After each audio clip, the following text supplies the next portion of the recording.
नमस्कार दोस्तों, स्वागत है आपका आपके यूट्यूब चैनल में एग्जाम एनालिसिस एक्सपर्ट में। आज हम पढ़ेंगे, कल मेन पार्ट ऑफ सेल को पढ़ रहे थे, उसी से क्लास को आगे बढ़ा रहे हैं। ठीक है, तो हमने मेन पार्ट ऑफ सेल में कितने को पढ़ लिया था? सेल वाल को पढ़ लिया था, सेल मेम्ब्रेन को पढ़ लिया था, और हम देखते हैं सेंट्रोसोम को पढ़ लिया था। ठीक है, तो जब भी सेल वाल को हमने कंप्लीट कर लिया, सेल वाल के बारे में आप पढ़ चुके हो, किससे रिलेटेड है? तो केवल और केवल प्लांट सेल से। ठीक है, और जब सेल मेम्ब्रेन की बात करेंगे तो हम देखते हैं प्लांट सेल और एनिमल सेल दोनों से। सेंट्रोसोम किस में हमने पढ़ा? तो सेंट्रोसोम केवल और केवल एनिमल सेल से। अब इसके बाद में राइबोसोम है ना, अगला जो कोशिकांग था, तो उसको हम पढ़ते हैं राइबोसोम। तो राइबोसोम की बात करते हैं तो हम देखते हैं, ये भी हम देखते हैं कि कोशिका का मुख्य पार्ट होता है, और चाहे हम देखते हैं प्रोकैरियोटिक सेल हो चाहे यूकैरियोटिक सेल हो, दोनों में पाया जाता है। प्लांट सेल हो या एनिमल सेल हो, दोनों में पाया जाता है। अब राइबोसोम, इसका मुख्य कार्य क्या होता है? तो इसके कार्य की बात करते हैं तो कोशिका के अंदर प्रोटीन है ना, कोशिका के अंदर हम देखते हैं प्रोटीन का संश्लेषण करता है ना। तो इसका मुख्य कार्य क्या होता है कि कोशिका के अंदर प्रोटीन का संश्लेषण करना। इसीलिए पूछ लेते हैं कि कोशिका की प्रोटीन फैक्ट्री के नाम से किसे जाना जाता है, या फैक्ट्री ऑफ प्रोटीन के नाम से किसे जाना जाता है? तो राइबोसोम। ठीक है, अब ये किससे मिलकर बना होता है? तो हम देखते हैं आरएनए और हम देखते हैं प्रोटीन, आरएनए और प्रोटीन। ठीक है, जब भी यदि आ जाए, अधिकतर ऐसा पूछ लेते हैं कि किससे मिलकर बना होता है राइबोसोम, तो आरएनए और प्रोटीन। आरएनए क्या है? न्यूक्लिक एसिड, और न्यूक्लिक एसिड का कार्य क्या होता है? आनुवांशिक गुणों को एक पीढ़ी से दूसरी पीढ़ी तक ले जाना। आनुवांशिक गुण क्या होते हैं? जिसके द्वारा माता पिता से हम देखते हैं संतानों में अपने गुण आते हैं, है ना। तो हम देखते हैं, आप देखते हो कि माता पिता के समान ही हम देखते हैं कि बच्चे पैदा होते हैं, या हम देखते हैं किसी न किसी, कितनी भी भीड़ हो, हम पहचान लेते हैं कि फला माता पिता का बच्चा है या बच्ची है। क्यों? क्योंकि हम देखते हैं वो गुण क्या मिलते हैं? विरासत में। जैसे जब भी बात करते हैं कि जो गुण हमें विरासत में मिलते हैं वो जेनेटिक होते हैं, आनुवांशिक होते हैं। वो किससे मिलते जुलते हैं? तो माता पिता। अब जरूरी नहीं है कि माता पिता से ही मिलें, हो सकता है दादा दादी के, है ना। अब जैसे आ जाता है इससे रिलेटेड आपका क्वेश्चन, आंखों का रंग। अब आया है आपका एक दो बार एग्जाम में, आपका साइकोलॉजी में भी पूछते हैं, साइंस में भी पूछते हैं। आंखों का रंग निर्भर करता है, आ जाएगा आनुवांशिकता पर, वातावरण पर, दोनों पर, इनमें से कोई नहीं। तो आनुवांशिकता पर, है ना। हम देखते हैं यदि कोई बच्चे की आंखों का रंग भूरा है, तो हो सकता है कि उनके मम्मी पापा में से किसी की आंखों का रंग भूरा रहा हो, या हो सकता है दादा दादी या उनसे आगे के। लेकिन हम सोचें कि वातावरण में कॉस्मेटिक का प्रयोग करके आंखों का रंग भूरा कर लें, तो नहीं कर सकते। केवल एट्रैक्टिव बना सकते हैं कॉस्मेटिक के प्रयोग से, लेकिन आंखों को रंग प्रदान नहीं कर सकते, है ना। तो हम देखते हैं इनका काम क्या होता है? आनुवांशिक गुणों को एक पीढ़ी से दूसरी पीढ़ी तक ले जाना। और हम देखते हैं इनकी बात करते हैं तो किससे मिलकर बना होता है? ये आरएनए और प्रोटीन। और आरएनए क्या है? Nucleic acid. अब इसको हम जब डिटेल से पढ़ेंगे तो आरएनए 3 प्रकार के होते हैं। मैसेंजर आरएनए होते हैं, ट्रांसफर आरएनए होते हैं, राइबोसोमल आरएनए होते हैं, है ना। तो यहाँ पे हम बात कर रहे हैं राइबोसोम की, तो दो भाग से मिलकर बना होता है आरएनए और प्रोटीन, राइबो न्यूक्लिक एसिड। कोशिका की प्रोटीन फैक्ट्री कहते हैं। और यदि आ जाए कि कोशिका का सबसे छोटा ऑर्गन है तो भी राइबोसोम, और झिल्ली रहित कोशिकांग है तो भी राइबोसोम। अब जो मुख्य क्वेश्चन दो पूछे जाते हैं, राइबोसोम हम देखते हैं 2 प्रकार के होते हैं। एक होते हैं 70S राइबोसोम और एक होते हैं 80S। अब ज़्यादा कठिन क्वेश्चन आ जाता है तो पूछ लेते हैं कि 70S राइबोसोम या 80S।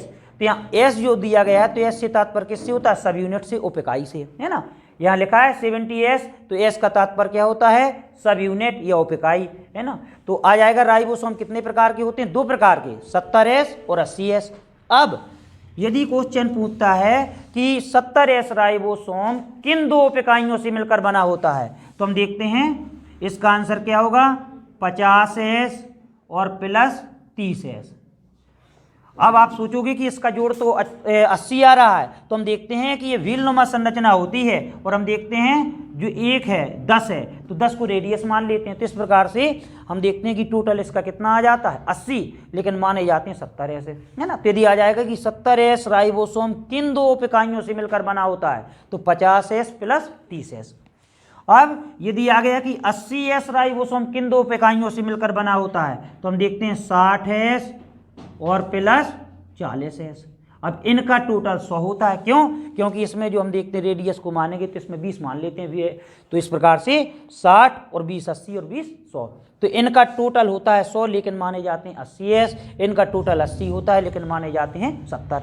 और यही कई बार हम गलती कर देते हैं। तो यदि आता है कि राइबोसोम कितने प्रकार के होते हैं? 2, 70s, एस से मतलब सब यूनिट से है, 80s, और हम देखते हैं 70s किन दो इकाइयों से मिलकर बना होता है? 50 + 30, और यहाँ 60 + 40। तो ये राइबोसोम को हमने कंप्लीट कर लिया। अब इसके बाद हम देखते हैं, सभी लोगों ने पढ़ा होगा माइटोकॉन्ड्रिया। ठीक है, माइटोकॉन्ड्रिया। तो माइटोकॉन्ड्रिया की बात करते हैं तो हम देखते हैं एक किससे रिलेटेड है? तो ये भी हम देखते हैं प्लांट सेल से और एनिमल सेल दोनों से, है ना। माइटोकॉन्ड्रिया की बात करते हैं तो हम देखते हैं प्लांट सेल एनिमल सेल दोनों से रिलेटेड है, और इसे कोशिका का हम देखते हैं श्वसन स्थल कहा जाता है। श्वसन स्थल, रेस्पिरेटरी प्लेस। तो क्वेश्चन पूछ लेते हैं कभी कभी कि कोशिका का श्वसन स्थल किसे कहा जाता है? तो माइटोकॉन्ड्रिया को। क्यों कहा जाता है? क्योंकि हम देखते हैं ये कोशिका के अंदर ऑक्सीडेशन की बात करें, ऑक्सीडेशन या इसी को कहेंगे ऑक्सीकरण की क्रिया को संपन्न करता है। ऑक्सीकरण में क्या होती है? ऊर्जा की उत्पत्ति होती है, जिससे हम देखते हैं कि बहुत अधिक मात्रा में ऊर्जा की उत्पत्ति होती है। तो यदि आ जाए कि कोशिका का श्वसन स्थल किसे कहा जाता है? रेस्पिरेटरी प्लेस, तो हम देखते हैं माइटोकॉन्ड्रिया को। क्यों कहा जाता है? क्योंकि यह कोशिका के अंदर ऑक्सीडेशन की क्रिया को संपन्न करता है, जिससे बहुत अधिक मात्रा में ऊर्जा की प्राप्ति होती है। तो आ जाता कभी कभी कि कोशिका का ऊर्जा गृह, विद्युत गृह, पावर हाउस, है ना। तो ये सभी नाम किसको दिए जाते हैं? माइटोकॉन्ड्रिया को। और हम देखते हैं प्लांट सेल और एनिमल सेल दोनों से रिलेटेड हैं। अब इसके बाद बात करें लाइसोसोम। ठीक है, लाइसोसोम की बात करते हैं, हिंदी में भी इसको लाइसोसोम कहेंगे। अब ये आ जाएगा प्लांट सेल से रिलेटेड है, एनिमल सेल से, पादप कोशिकाओं से, जंतु कोशिकाओं से। तो ये केवल एनिमल सेल में पाया जाता है, यानी जंतु कोशिकाओं में। अभी आपका भी हाल ही में प्रश्न पूछा गया था लाइसोसोम से, ये हाल ही में क्वेश्चन आया था, तो पूछा था इसमें आरबीसी, ठीक है, आया था डब्ल्यूबीसी, ठीक है, आया था लीवर, और आया था स्प्लीन, ऐसा क्वेश्चन था। आरबीसी रेड ब्लड कार्पसल्स और व्हाइट ब्लड कार्पसल्स, यानी लाल रक्त कणिकाएं, श्वेत रक्त कणिकाएं, लीवर यानी यकृत, स्प्लीन यानी प्लीहा। हम देखते हैं कि लाइसोसोम जो है, तो हम देखते हैं कि किससे असंबंधित है, यानी किस में नहीं पाया जाता है। राइबोसोम हम देखते हैं किससे संबंधित नहीं है। निम्नलिखित में इतने अंग हैं, तिल्ली की बात हो रही है, लीवर की बात हो रही है, डब्ल्यूबीसी की बात हो रही है, आरबीसी, तो किस में नहीं पाया जाता है? ये सभी हम देखते हैं ह्यूमन बॉडी के पार्ट हैं, चाहे आरबीसी की बात करें, डब्ल्यूबीसी की बात करें, लीवर की बात करें, स्प्लीन की बात करें। और पूछा गया था किससे असंबंधित है या किससे संबंधित नहीं है, तो हम देखते हैं आरबीसी। आरबीसी के अतिरिक्त डब्ल्यूबीसी में पाया जाता है, लीवर में भी पाया जाता है और स्प्लीन में भी पाया जाता है। अब एक शब्द आए यहाँ पे स्प्लीन, इसी को हिंदी में तिल्ली कहते हैं, या इसी को प्लीहा बोलते हैं, प्लीहा। यदि आ जाए कि ह्यूमन बॉडी का ब्लड बैंक है, मानव शरीर का रक्त बैंक है, तो हम देखते हैं प्लीहा। और ये कहाँ पाई जाती है? तो हम देखते हैं हमारे स्टोमच के नीचे पाई जाती है, और इसका वेट जो होता है लगभग 150 ग्राम होता है। तो यदि आ जाए कि मानव शरीर का ब्लड बैंक कहा जाता है, रक्त बैंक कहा जाता है, तो प्लीहा को, है ना, प्लीहा को। अब लाइसोसोम की बात करते हैं, इससे बहुत क्वेश्चन पूछा जाता है कि कोशिका का ऐसा कौन सा कोशिकांग है जो एकाहारी झिल्ली से घिरा रहता है। तो जब एकाहारी झिल्ली की बात होगी तो एकाहारी झिल्ली वाला कोशिकांग कौन सा है? केवल लाइसोसोम। अभी हमने पढ़ा था राइबोसोम में क्या पढ़ा था? कोशिका का झिल्ली रहित कोशिकांग, लेकिन कोशिका का एकाहारी झिल्ली वाला कोशिकांग, तो फिर हम देखते हैं लाइसोसोम। किससे रिलेटेड है? तो हम देखते हैं एनिमल सेल से। अब इसमें हम बात करते हैं कि इसका मुख्य जो कार्य होता है, तो हम देखते हैं कि कोशिका के अंदर जो पदार्थ आते हैं, बाहरी पदार्थ आते हैं, तो उनको हम देखते हैं ये खाने का कार्य करता है, भक्षण करने का कार्य करता है। और हम देखते हैं इसको करने के लिए इसके अंदर लगभग 24 टाइप के हम देखते हैं एंजाइम पाए जाते हैं, या पाचक एंजाइम, जिन्हें पिरकीन बोल देते हैं या एंजाइम बोल देते हैं। तो एंजाइम पाए जाते हैं। अभी क्या करता है कि जो पाचक एंजाइम होते हैं, तो तो इनके जरिए इसका भक्षण करता है बाहरी पदार्थों का। और क्या होता है कि जब ये भक्षण करता है तो इसके अंदर से एक फ्लूइड निकलता है, तरल पदार्थ, और जब हम देखते हैं कि पूरा तरल पदार्थ निकल जाता है तो ये स्वयं खत्म हो जाता है। तो कभी कभी परीक्षा में पूछ लेते हैं कोशिका का सुसाइड बैग, या हम देखते हैं सुसाइड वेसिकल किसे कहा जाता है, तो लाइसोसोम को। क्यों कहते हैं? क्योंकि हम देखते हैं दूसरे पदार्थों का भक्षण करते करते स्वयं भी अपनी जान खो देता है, इसीलिए इसे कोशिका की आत्महत्या की थैली कहा जाता है। यदि आ जाए कोशिका की आत्महत्या की थैली या सुसाइड बैग किसे कहा जाता है? लाइसोसोम को। कोशिका का एकमात्र एकाहारी झिल्ली वाला कोशिकांग है, किससे रिलेटेड है? जंतु कोशिकाओं से। और हम देखते हैं इसमें कितने प्रकार के एंजाइम पाए जाते हैं? 24 प्रकार के। और हम देखते हैं जब भी ये ऐसा क्वेश्चन यदि आ जाए तो आरबीसी से संबंधित नहीं है, बाकी डब्ल्यूबीसी में भी पाया जाता है, लीवर में भी पाया जाता है, स्प्लीन में भी पाया जाता है ना। इनको अभी बोला है वीडियो में पहले हमने कि इसको अभी आज कंप्लीट कर लें, अगले वीडियो में केवल आपको नोट्स बनवाए जाएंगे, ठीक है। शुरू से अभी तक हमने जो पढ़ा है इसमें लिखिए। अगला देखते हैं, लाइसोसोम को पढ़ लिया। अब एक आता प्लास्टिड, ठीक है, ये इसी को कहते हैं लवक। तो इसमें भी पहला क्वेश्चन आपका यही बनेगा कि प्लास्टिड संबंधित हैं पादप कोशिकाओं से, जंतु कोशिकाओं से, दोनों से। तो ये केवल पादप कोशिकाओं से संबंधित हैं, ठीक है। यदि आ जाए कि हमारे कोशिका का सबसे बड़ा कोशिकांग, तो न्यूक्लियस कहेंगे, केंद्रक कहेंगे। लेकिन यदि आ जाए न्यूक्लियस का नाम नहीं दिया है तो न्यूक्लियस के बाद दूसरा सबसे बड़ा कोशिकांग तो प्लास्टिड होता है, और सबसे छोटा कोशिकांग तो राइबोसोम। कोशिका का सबसे छोटा कोशिकांग तो राइबोसोम, और कोशिका का सबसे बड़ा कोशिकांग तो न्यूक्लियस या केंद्रक। और यदि केंद्रक नहीं दिया है तो फिर किसको लिखेंगे? लवक को। और लवक केवल संबंधित होता है केवल पादप कोशिकाओं से। अब ये क्या होते हैं हम देखते हैं, ये 3 प्रकार के होते हैं। एक होता है क्लोरोप्लास्ट, ठीक है, क्लोरोप्लास्ट, और एक होता है ल्यूकोप्लास्ट, और एक होता है क्रोमोप्लास्ट। क्रोमोप्लास्ट। तो क्लोरोप्लास्ट ये इसी को बोलते हैं हरित लवक हिंदी में, ठीक है। इसको बोलते हैं ल्यूकोप्लास्ट को अवर्णी लवक,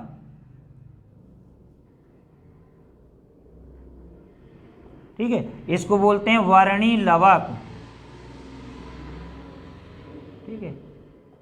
अब यहाँ हरित लवक, अवर्णी लवक, अवर्णी लवक यानी रंगहीन लवक, है ना। और इसमें हम देखते हैं कलरफुल की बात कर रहे हैं यानी वर्णी लवक। तो जहाँ भी वर्णी की बात होगी तो हम देखते हैं पिगमेंट से है। तो कितने प्रकार का होता है? 3, क्लोरोप्लास्ट, ल्यूकोप्लास्ट और क्रोमोप्लास्ट। यदि जनरली पूछते हैं कि लवक किससे संबंधित है तो पादप कोशिकाओं से। कितने प्रकार का होता है? 3, क्लोरो, ल्यूको और क्रोमो। देखिए हिंदी में ये नहीं पूछे जाते हैं, लेकिन इसी की हिंदी लिख सकते हैं क्लोरोप्लास्ट, ल्यूकोप्लास्ट, क्योंकि ये लिखा हुआ जरूर आएगा, ये हो सकता है लिखा हुआ ना दें। तो क्लोरोप्लास्ट। अब यदि आ जाए कि क्लोरोप्लास्ट में कौन सा वर्णक पाया जाता है तो क्लोरोफिल, और क्लोरोफिल या उसी को बोल देते हैं पर्णहरिम। पर्णहरिम। तो क्लोरोप्लास्ट में कौन सा वर्णक पाया जाता है? क्लोरोफिल, या उसी को कहेंगे पर्णहरिम। तो हम देखते हैं इसके कारण पत्तियों का रंग क्या होता है? हरा। और जिससे हम देखते हैं इसका काम क्या होता है? फोटोसिंथेसिस की क्रिया करता है, यानी प्रकाश संश्लेषण की क्रिया द्वारा अपने भोजन का निर्माण करता है। तो कभी कभी आ जाता है किचन ऑफ प्लांट सेल के नाम से किसे जाना जाता है, या पादप कोशिका की रसोई किसे कहा जाता है तो क्लोरोप्लास्ट, या उसी को बोलते हैं हरित लवक। इसमें कौन सा वर्णक पाया जाता है तो पर्णहरिम। या पत्तियों में जो हरा रंग होता है किसके कारण होता है तो क्लोरोफिल के कारण, और उसी को बोल देते हैं पर्णहरिम। कई बार बोल देते हैं कि जो पर्णहरिम होता है या क्लोरोफिल होता है तो उसमें कौन सी मेटल पाई जाती है, धातु, तो मैग्नीशियम। तो पर्णहरिम में कौन सी धातु पाई जाती है? मैग्नीशियम। या पत्तियों का रंग हरा किसके कारण होता है? पर्णहरिम, ठीक है। पादप कोशिका की रसोई कहा जाता है क्लोरोप्लास्ट, ल्यूकोप्लास्ट, क्रोमोप्लास्ट, तो क्लोरोप्लास्ट, ठीक है। और इसमें जो वर्णक पाया जाता है पर्णहरिम वो किसमें पाया जाता है? पत्तियों में, ठीक है।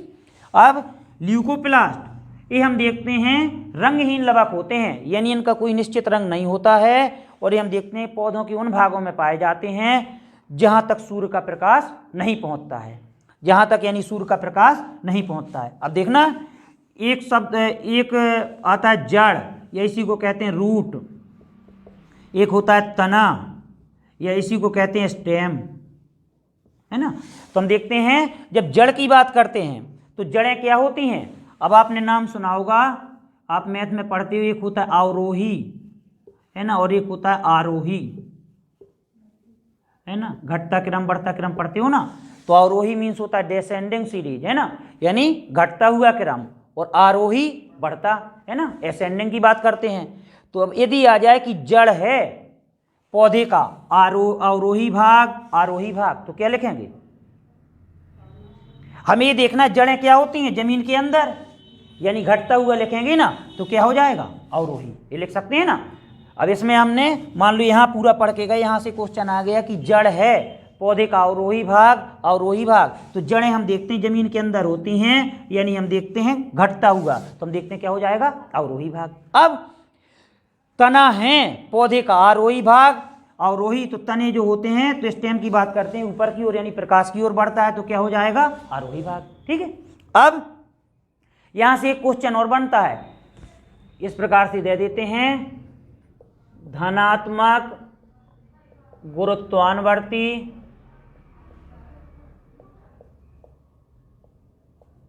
ठीक है एवं ऋणात्मक प्रकाशानुवर्ती, ठीक है, ऋणात्मक प्रकाशानुवर्ती। बी ऑप्शन दे देंगे, धनात्मक प्रकाशानुवर्ती एवं ऋणात्मक गुरुत्वानुवर्ती,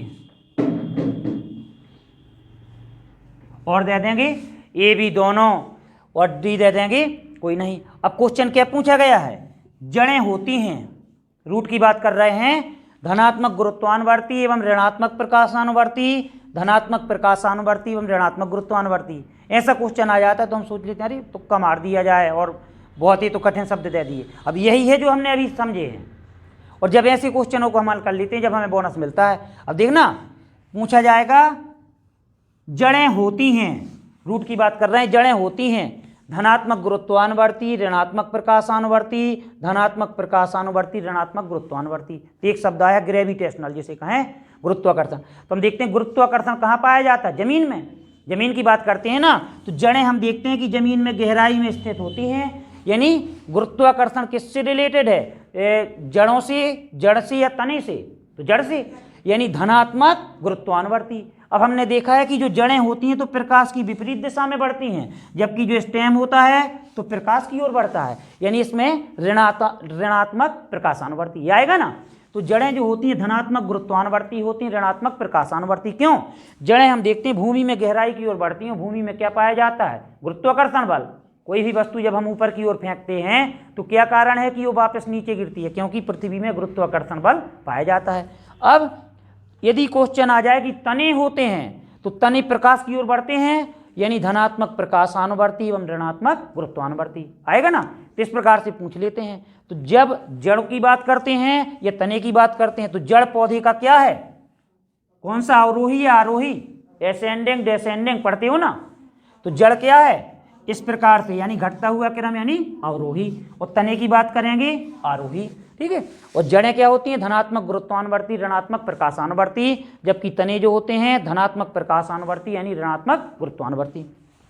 अब देखिए इसमें हम क्या पढ़ रहे थे कि ल्यूकोप्लास्ट तो रंगहीन लवक होते हैं, यानी पौधों के उन भागों में पाए जाते हैं जिनका कोई निश्चित रंग नहीं होता है। जैसे हम बात करें जड़, तो जड़ हम देखते हैं जो रूट की बात करते हैं तो इनका कोई निश्चित रंग नहीं होता, मटमैले कलर की होती हैं। क्यों?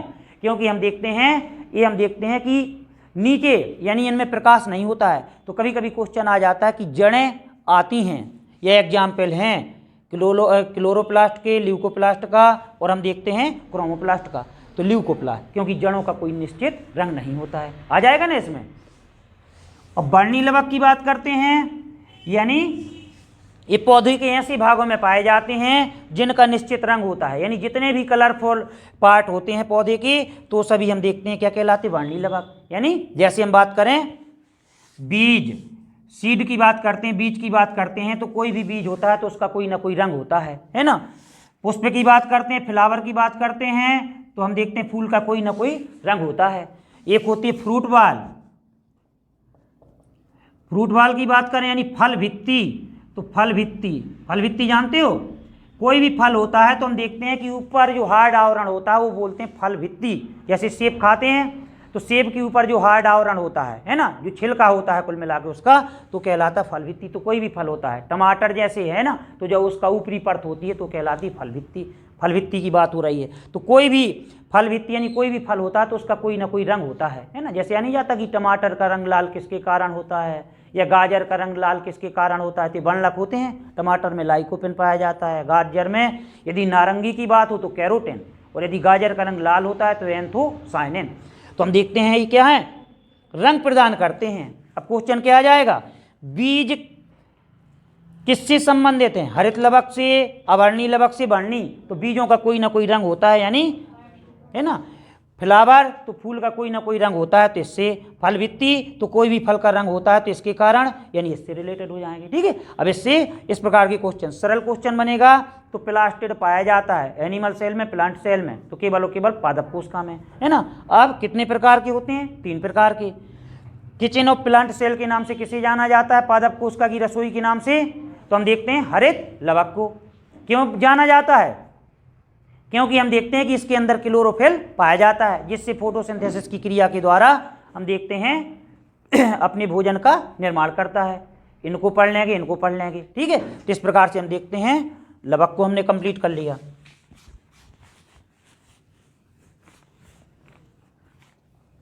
अब इसके बाद बात करें न्यूक्लियस। ठीक है, केंद्रक बहुत पूछा जाने वाला होता है, कई बार इससे क्वेश्चन आते हैं आपके। केंद्रक तो हम पहले ही पढ़ चुके हैं कि जब भी यदि बात होगी कि कोशिका का सबसे महत्वपूर्ण कोशिकांग है या सेल ऑर्गन की बात करते हैं तो केंद्रक, है ना। क्यों, क्योंकि कोशिका में जितनी भी गतिविधियां होती हैं तो उस पर नियंत्रण किसका होता है, केंद्रक का। तो यदि आ जाए कि कोशिका का सबसे बड़ा कोशिकांग, और हम देखते हैं कोशिका का सबसे बड़ा कोशिकांग, सबसे प्रमुख कोशिकांग, महत्वपूर्ण कोशिकांग, तो सभी का आंसर हो जाएगा केंद्रक।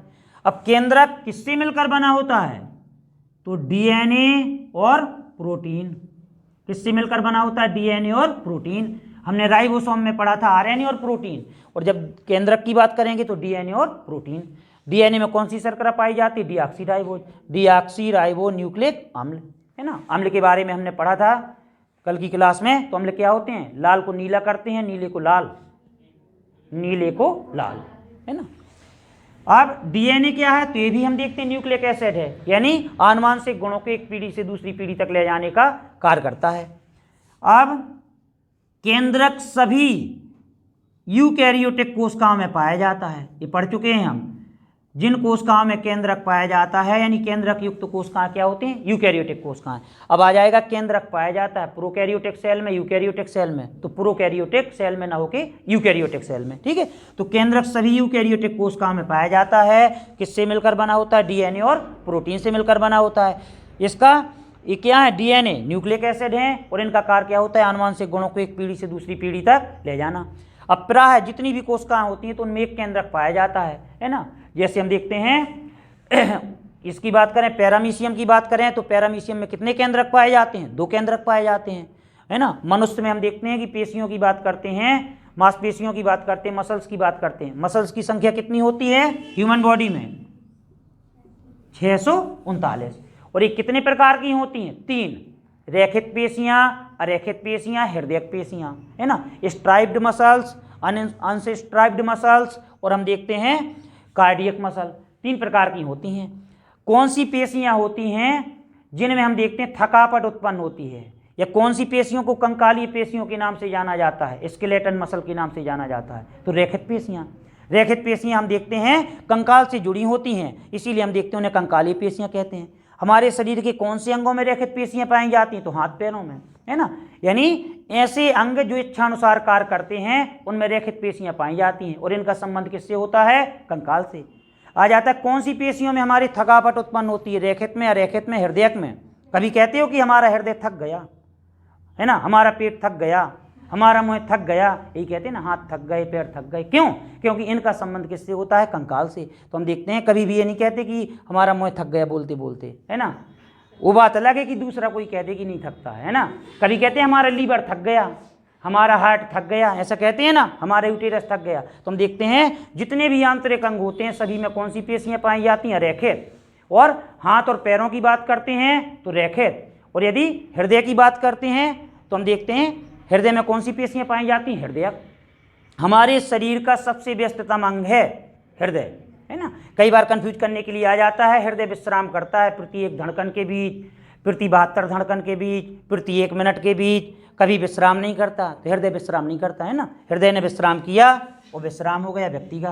तो इस प्रकार से हम देखते हैं मनुष्य में यदि बात कहें तो रेखित जो पेशियां होती हैं क्या होती हैं, मल्टी न्यूक्लियर होती हैं, बहु केंद्रकीय होती हैं।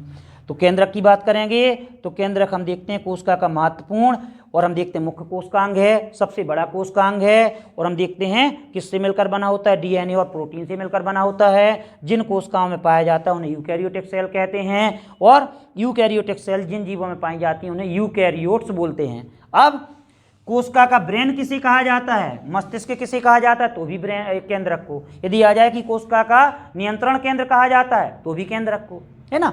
जैसे एक कोशिका है आपकी और हम देखते हैं ये न्यूक्लियस है ना। तो ये न्यूक्लियस है, ये इसी को केंद्रक बोलेंगे। अब यहाँ न्यूक्लियस के अंदर जो पदार्थ पाया जाता है, जो मैटर पाया जाता है, उसे बोलते हैं न्यूक्लियोप्लाज्म। न्यूक्लियोप्लाज्म, या इसी को हिंदी में बोल सकते हैं केंद्रक द्रव्य, ठीक है। अब इसकी बात करते हैं, जो बाहर पदार्थ होता है तो इसको बोलते हैं साइटोप्लाज्म, या इसी को बोलते हैं कोशिका द्रव्य, ठीक है। कोशिका द्रव्य, साइटोप्लाज्म या कोशिका द्रव्य। अब यदि क्वेश्चन आ जाए कि कोशिका में केंद्रक के अंदर पाए जाने वाले पदार्थ को कहते हैं, तो केंद्रक के अंदर पाए जाने वाले पदार्थ को क्या कहेंगे। अब आ जाएगा ऑप्शन आपका न्यूक्लियोप्लाज्म, साइटोप्लाज्म। तो केंद्रक को अंग्रेजी में क्या कहते हैं, न्यूक्लियस। तो यहाँ न्यूक्लियस से बना हुआ न्यूक्लियोप्लाज्म, है ना। और यहाँ केंद्रक के चारों ओर, तो हम देखते हैं केंद्रक के चारों ओर यानी केंद्रक के बाहर की बात हो रही है तो साइटोप्लाज्म। और देखिए हम यहाँ रट के जाते हैं, गलती कब करते हैं, वो क्वेश्चन पूछता है एग्जामिनर कि कोशिका में केंद्रक के चारों ओर पाए जाने वाले पदार्थ को कहते हैं, और पहला ही ऑप्शन दे देगा केंद्रक द्रव्य और दूसरा कोशिका द्रव्य। तो हम लगा देते हैं का से केंद्रक और का से केंद्रक द्रव्य। और जबकि केंद्रक के चारों ओर पूछा है तो चारों ओर की बात होगी तो साइटोप्लाज्म, यदि अंदर की बात होती है तो फिर न्यूक्लियोप्लाज्म, है ना। तो केंद्रक के अंदर। अब इसी केंद्रक में हम देखते हैं एक इस प्रकार से गोलाकार संरचना पाई जाती है जिसे बोलते हैं केंद्रिका या न्यूक्लियोलस, ठीक है, न्यूक्लियोलस, ये इसी को बोलते हैं केंद्रका। तो कभी कभी पूछ लेते हैं केंद्रका किससे संबंधित है, तो भी हम देखते हैं केंद्रक से संबंधित है ना। अब इसी को यदि बात करें कि केंद्रका, अब एक होता है हमारा प्रोटोप्लाज्म, ठीक है, या इसी को कहते हैं जीव द्रव्य, हिंदी में बोलते हैं जीव द्रव्य। तो प्रोटोप्लाज्म क्या है, तो हम देखते हैं कोशिका के अंदर जो हम देखते हैं जीवित पदार्थ पाया जाता है उसे कहते हैं प्रोटोप्लाज्म। कभी कभी क्वेश्चन पूछ लेते हैं कोशिका के अंदर पाए जाने वाले जीवित पदार्थ को बोलते हैं तो जीव द्रव्य, या उसी को बोल देते हैं प्रोटोप्लाज्म। अब किससे मिलकर बना होता है, तो हम देखते हैं दो का योग होता है, एक न्यूक्लियोप्लाज्म, ठीक है, और प्लस की बात करते हैं तो हम देखते हैं साइटोप्लाज्म। तो पूछ लेते हैं किससे किससे मिलकर बना होता है, तो हम देखते हैं केंद्रक द्रव्य और प्लस कोशिका द्रव्य, और बराबर क्या हो जाएगा आपका प्रोटोप्लाज्म। यानी कोशिका में जीवन किसकी वजह से है, कोशिका में हम देखते हैं उत्तेजनशीलता किसकी वजह से है, तो हम देखते हैं प्रोटोप्लाज्म से। और हम देखते हैं प्रोटोप्लाज्म कितने भागों में डिवाइडेड होता है, तो हम देखते हैं न्यूक्लियोप्लाज्म और साइटोप्लाज्म। न्यूक्लियोप्लाज्म क्या है, कोशिका में न्यूक्लियस के अंदर पाए जाने वाले पदार्थ को न्यूक्लियोप्लाज्म कहते हैं। और हम देखते हैं साइटोप्लाज्म की बात करेंगे तो हम देखते हैं कोशिका के बाहर नहीं, केंद्रक के चारों ओर या केंद्रक के बाहर पाए जाने वाले पदार्थ को कहते हैं साइटोप्लाज्म। तो इस प्रकार से अब एक आ जाता है, एक कोशिकांग और होता है आपका वैक्यूल्स, या इसी को बोलते हैं रसधानियां या रिक्तकाएं बोल देते हैं। तो ये भी हम देखते हैं, पूछ लेते हैं किससे संबंधित है, प्लांट सेल से, एनिमल सेल से, तो दोनों में पाई जाती हैं।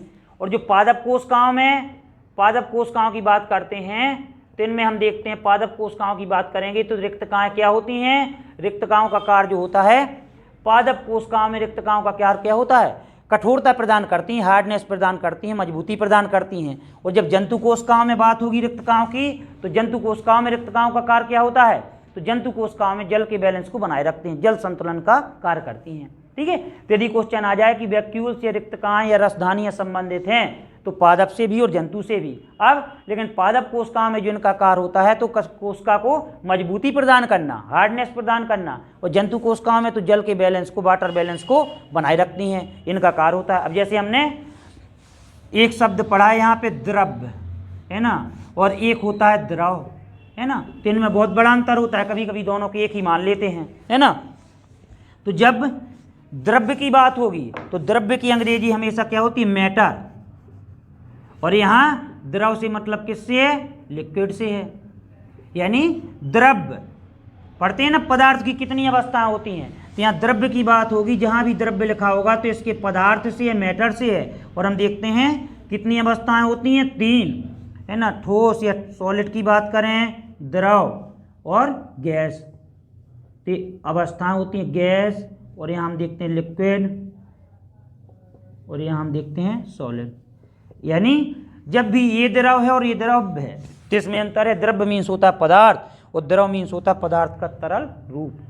तो यहाँ द्रव है यानी तरल की बात हो रही है, और जब अवस्थाओं की बात करेंगे तो पदार्थ की मुख्य रूप से कितनी अवस्थाएं होती हैं, ठोस, द्रव और गैस। तो ये अपने कोशिकांग कंप्लीट हो गए। अब इसके बाद हम देखते हैं, पहले इनका नोट्स बनवाएंगे जो देर से आए हुए हैं सभी लोग, तो फिर इनको अगली क्लास में इन पर हम शुरू से जो हमने कोशिका के बारे में पढ़ा है और साइंस के बारे में पढ़ा है तो मंडे को हम नोट्स बढ़िया तैयार करवाएंगे। ठीक है, जो लोग अभी भी आए हैं, नए आए हैं, पिछले आए हैं, तो सर को बुला देना, थोड़ा कर दें हम, देखते हैं फिर, है ना। तो कोशिश करना है कि अब हमने यहाँ कोशिका वाला पार्ट कंप्लीट कर लिया, अब इसके बाद बढ़िया संक्षिप्त नोट्स बनाएंगे, कोशिश करेंगे कि कहीं से भी क्वेश्चन आ जाए अपने पास उसका, है ना। तो देखते हैं फिर इसके बाद। वीडियो देखने के लिए धन्यवाद। मिलते हैं इसके बाद अगली क्लास में नए वीडियो के साथ।